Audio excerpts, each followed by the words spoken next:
Bismillahirrahmanirrahim. Assalamualaikum warahmatullahi wabarakatuh. Tuan-tuan dan puan-puan yang dirahmati Allah sekalian. Yang ini ialah 4 kalimat yang kita gunakan sebagai modal untuk kita berbual nanti baru kita tambah perkataan yang lain sebab konsep dia tak jauh beza konsep dia lebih kurang sama saja Jadi kalau dhahaba ni fi'il madhi, yadhhabu fi'il mudhari', idhhab ni fi'il amar dia. Kataba yaktubu uktub, kharaja yakhruju ukhruj, akala yakulu kul. Dhahaba yadhhabu idhhab, kataba yaktubu uktub, kharaja yakhruju ukhruj, akala yakulu kul. Jadi kita akan fokus pada fi'il amar ini. Idhhab, uktub, ukhruj dengan kul. Tapi soalan kuis kita hari ni kita cerita pasal kul saja. Macam saya nak dengar tuan-tuan tolong saya bagi voicemail macam mana nak sebut kul Nanti saya keluarkan dia punya diagram sebentar tuan-tuan. Dia punya jadual yang saya dah buat hari tu. Alright. Ni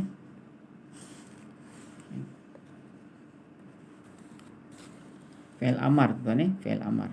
Kita ambil kalimat idhab dulu kan. Idhab dia jadi, kalau idhab dia jadi yang kat atas ni idhab mati ujung ni idhab. Jadi kalau anti idhabi, kalau antum idhabu idhab, anta idhab, anti idhabi, antum idhabu Okey, kalimah berikutnya apa? Uktub uktub. Kalau uktub dia jadi uktub kat sini kan. Anta uktub, anti uktubi, antum uktubu Perkataan berikutnya ukhruj keluarlah oleh engkau. Anta ukhruj, anti ukhruji, antum ukhruju Kalimah yang terakhir yang saya nak dengar tuan-tuan sebut hari ni, kul, makanlah oleh engkau Anta kul, anti kuli, antum kulu. Yang ni saya nak dengar tuan-tuan sebut Anta kul, anti kuli, antum kulu. Tuan-tuan boleh screenshot kat sini. Anta kul, anti kuli, antum kulu. Saya nak dengar tuan-tuan hantar voicemail untuk kalimah makan untuk fi'il amar. Makanlah oleh engkau tu lelaki, makanlah oleh engkau tu perempuan, makanlah oleh kamu kamu tu ramailah Okey tuan-tuan, kita ambil ayat yang kita bahaskan hari ni insya-Allah. Kita pergi kepada sebentar ni ayat dia. Saya terangkan makna dia dulu. Kemudian baru kita pergi pada teknikal Okey.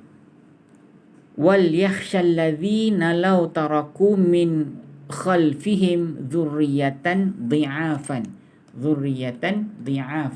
Khafu alaihim, kata Allah khafu alaihim Kemudian falyattaqullaha wal yaqulu qawlan sadidan.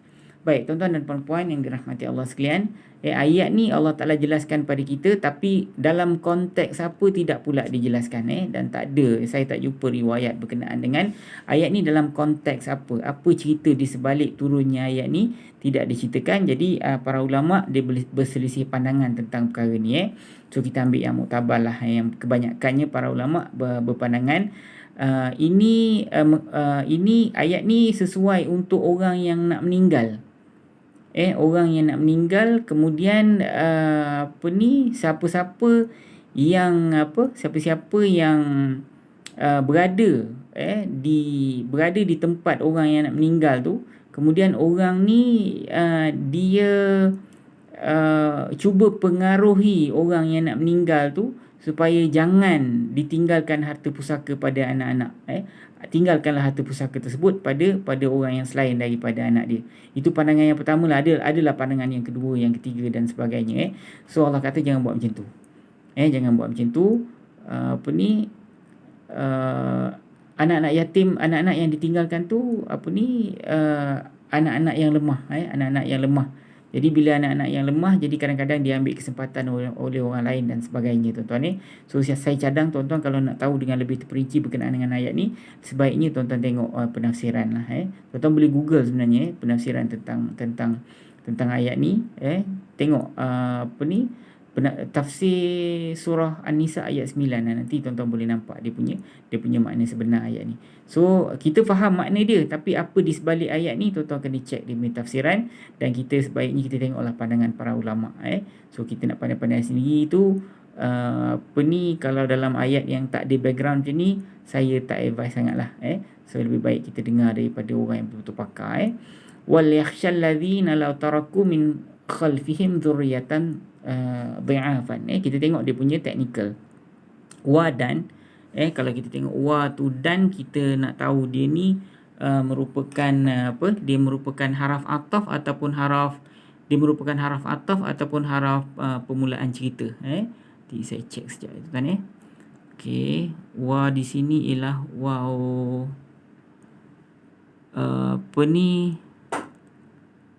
istinaf. Ni waw permulaan cerita. Wa ni wawul istinaf, waw permulaan cerita. Kemudian lam ni yang saya sebut sebagai lamul amar, hendaklah. Hendaklah dia takut. Siapa dia? Orang-orang yang kalau mereka tinggalkan dari dia sesudah mereka keturunan yang lemah. Hendaklah orang-orang yang nak mati ni, orang-orang yang orang yang nak meninggal yang saya sebut tadi tu, hendaklah mereka ni takut kalau orang-orang yang ditinggalkan ataupun anak-anak yang ditinggalkan itu merupakan anak-anak yang lemah. Ada orang ditinggalkan anak-anak yang strong, tak ada masalah. Yang ada harta sendiri, yang boleh cari pendapatan, dia pun dah tua, so anak-anak dia pun dah dewasa, boleh cari, itu tak ada masalah. Ini kalau anak-anak yang ditinggalkan tu anak-anak yang lemah. Khafu alaihim, hendaklah kamu takut, takutlah ke atas mereka. Takut ke atas mereka maksudnya apa? Takutlah kalau mereka tu tak ada tempat tinggal, tak ada belanja dan mengalami kesusahan selepas kematian kita. Tu maksud dia. Falyattaqullah, maka takutlah kamu kepada Allah, wal yaqulu qawlan sadidan. Maknanya, dan katalah, hendaklah mereka berkata dengan perkataan yang benar, kata Allah. Katalah kepada mereka ataupun hendaklah berkata dengan perkataan yang benar. Jangan bohong kepada orang yang nak mati tu. So jangan provoke dia untuk harta tu diberikan kepada orang lain dan sebagainya. Sebab orang nak mati ni kadang-kadang dia desperate, tuan-tuan. Jadi ini amaran kepada mereka. Itulah pandangan ulama berkenaan dengan perkara ni. Sebab tu saya suka sangat kalau tuan-tuan boleh tengok penafsiran dia. Okey, wal yakhshal ladzina law taraku min khalfihim dzurriyyatan dhi'afan. Wa ni waw istinaf, permulaan cerita. Lam ni lamul amar. Jadi lamul amar ni tuan-tuan, kalau tuan tengok dia sebenarnya ialah kalimat haraf jazam. Haraf jazam. Kalau tuan-tuan pergi dekat diagram tuan-tuan yang pink, diagram yang terakhir, diagram nombor 6, ini termasuk dalam kelompok haraf jazam ni. Haraf jazam ni taklah yang boleh mengakhiri baris untuk fi'il mudhari'. Yang pertama haraf nasab, yang kedua haraf jazam. Nampak tak? So salah satu daripada haraf jazam apa dia, tuan-tuan? Salah satu daripada haraf jazam ialah ni B, dia menjazamkan satu fi'il mudhari', iaitu lamul amar, lam hendaklah. Itulah yang kita jumpa dekat dalam ayat ni. Wal yakhshal ladzina law taraku. Okey. Ni lamul amar, jadi kerja dia menjazamkan fi'il mudhari'. So fi'il mudhari' ni tuan-tuan, ini ialah fi'il, maknanya ialah hendaklah ia takut sebenarnya. Hendaklah ia takut ni. Ada ia ni tinggal. Tuan-tuan tolong tambah perkataan ia. Hendaklah ia takut. So kalau ia takut ni tuan-tuan, dia ialah fi'il ni tolong betulkan dia ialah fi'il mudhari'. Ganti nama diri dekat dalam ni ialah ia. Ia rujuk kepada alladzina. Ia tak ada kat sini. Tuan-tuan tolong tambah. Saya tertinggal perkataan ni. Alladzina ni ia rujuk kepada alladzina. So kenapa kat sini ia mufrad tapi alladzina ni jamak? Jawapannya kerana ni fi'il yang didahulukan sebelum pelaku dia, maka fi'il itu selalunya dia akan mufrad. Ini kita dah jumpa banyak kali kan. Okey, baik. Sekarang ni ini fi'il mudhari'. Fi'il mudhari' ni mu'rab. So dia ni fi'il mudhari' yang dalam keadaan biasa marfu' ke mansub ke majzum. Jawapannya di majzum lah. Kenapa majzum? Sebab sebelum ni ada haraf jazam. Sebelumnya ada haraf jazam. Jadi di majzum lah. Okey, Allah pakai teknik nombor berapa nak tunjukkan dia yang dia ni sedang berada dalam keadaan majzum? Jawapannya ialah dia guna teknik buang haraf illah, tuan-tuan. Buang haraf illah. Sebenarnya yakhsha, sya ni panjang sebenarnya, ada alif maksurah dekat ujung dia. Jadi cara nak tunjukkan yang kalimat ni telah pun dijazamkan ialah dengan buang saja haraf illah itu. Tu maksud dia. Okey, kemudian alladzina ni maknanya orang-orang yang. Dia ni ialah kalimat isim, dia ni ialah isim yang ada gelaran dan fungsi. Gelarannya ialah isim mewakili ataupun isim mausul. So ni rujuk pada siapa tuan-tuan? Dan hendaklah takut orang-orang yang kalau mereka tinggalkan dari sesudah mereka itu zuriatan dhaifah. Ini alladzina ni rujuk kepada orang-orang yang nak mati tu. Dia rujuk kepada ia yang ada dekat yakhsha ni.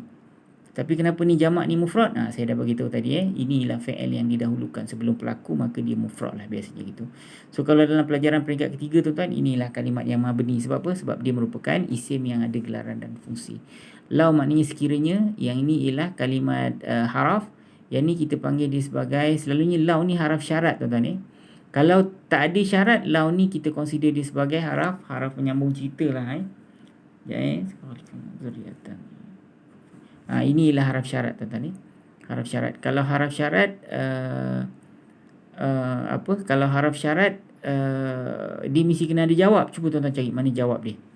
Lau taraku min khalfihim. So lau ni kalau kita nak cari jawab dia, kita kena tunggu pertemuan kita akan datang sebab kita sambung. Dia lau ni kena sambung. Lau taraku min khalfihim zurriyatan dha'afan khafu alaihim falyattaqullah. So falyattaqullah ni ialah dia punya jawab dia. Maka hendaklah dia bertakwa. Kalau dia takut dia tinggalkan dia tinggalkan zuriat yang lemah, kemudian dia takut ke atas mereka, maka bertakwalah kepada Allah. Dan berkatalah dengan perkataan yang benar. Maka jangan kita buat inyaya dengan melakukan pembohongan untuk mengelakkan daripada anak-anak yatim itu mendapat harta pusaka. So adakah ayat ni ditujukan kepada orang yang nak mati ataupun ditujukan kepada orang yang berada di tempat kejadian tersebut? So cuba tuan-tuan tengok dulu. Sebab tu saya kata ayat ni tidak diceritakan konteks ayat ni apa. Jadi para ulama berselisih pandangan tentang perkara tersebut. Cuba tuan-tuan tengok sendiri. Cuba tuan-tuan buka berkenaan dengan ayat ni, penafsiran dia, nanti tuan-tuan insya-Allah Allah pemudahkan. Tapi kalau secara teknikal dia, ini dia punya dia punya haraf syarat dia. So haraf jawab dia falyattaqullah ni. Ni jawab dia. Okey, taraku, mereka telah tinggalkan. Inilah kalimat fi'il, inilah fi'il madhi, ganti nama diri di kalam ni mereka. So mereka rujuk pada siapa tuan-tuan? Mereka rujuk kepada orang-orang yang ni. Mereka telah tinggalkan. So mereka ni rujuk kepada orang-orang yang ni. Maknanya orang-orang yang nak meninggal tu. Min maknanya dari, ni haraf jar. Khalfihim, dua kalimat. Khalfi maknanya belakang ataupun sesudah. Inilah kalimat isim. Dia ialah isim zaraf tuan-tuan. Tapi isim zaraf ni ada min, isim zaraf, tapi dia boleh baris bawah ataupun baris depan. Kan boleh khalfa kan. Khalfa boleh, khalfi boleh. Kat sini dia khalfi. Dia tuan-tuan nak kata dia tak payah bahas soal baris pun tak apa, tak ada masalah. Tapi kalau kita bahas soal baris pun okey, sebab yang ini boleh dia baris atas, baris depan. Okay, inilah kalimat isim. Dia berpangkat majrur, tanda majrur di kasrah, penyebab majrur ada haraf jar. Kemudian him maknanya mereka ialah kalimat isim. Dia ni ialah isim dhamir. Isim dhamir dia rujuk kepada alladzina ini. So kalau dalam pelajaran peringkat ketiga, him ni dia mabni. Okey, zuriatan dhi'afan. Okey. Sekarang ni tuan-tuan, taraku ni tadi saya lupa nak tanya, dia ada atau tidak maf'ulun bih tuan-tuan? Mereka telah tinggalkan. Mereka tinggalkan siapa tuan-tuan? Mereka telah tinggalkan zuriatan dhi'afan. So zuriatan ni dia merupakan maf'ulun bih. Maf'ulun bih ni yang kena buat. Dia kena apa? Dia kena tinggal. Ni fa'il dia yang dia kena tinggal. So inilah kalimat isim. Dia ialah isim biasa. Dia mu'rab, dia sedang berpangkat mansub. Tanda mansub dia fathah. Penyebab mansub dia adalah dia maf'ulun bih. Maf'ulun bih pada kalimat apa? Pada kalimat taraku. Kemudian zuriatan dhi'afan ni dia merupakan dua isim berpasangan. Dia ialah pasangan mausuf dan sifat. Ni sifat. So kalau sifat dia follow dia punya mausuf. Jadi sebab tu dia fathah. Dalam fathah dia pun sama-sama double kan. Dia kita panggil tanwin. Tanwin. Ada dua dan dia dua-dua tak ada alif lam dan sebagainya. So tuan-tuan dan puan-puan yang dirahmati Allah sekalian, so ni ayat kita hari ni kita dah bahaskan. Okey, sekarang ni saya nak dengar tuan-tuan untuk bagi saya tasrif untuk kul. kul, kuli, kulu. Anta kul, anti kuli, antum kulu. So tuan-tuan tolong bagi saya voicemail, saya nak dengar insya-Allah. So terima kasih atas perhatian. Assalamualaikum warahmatullahi wabarakatuh.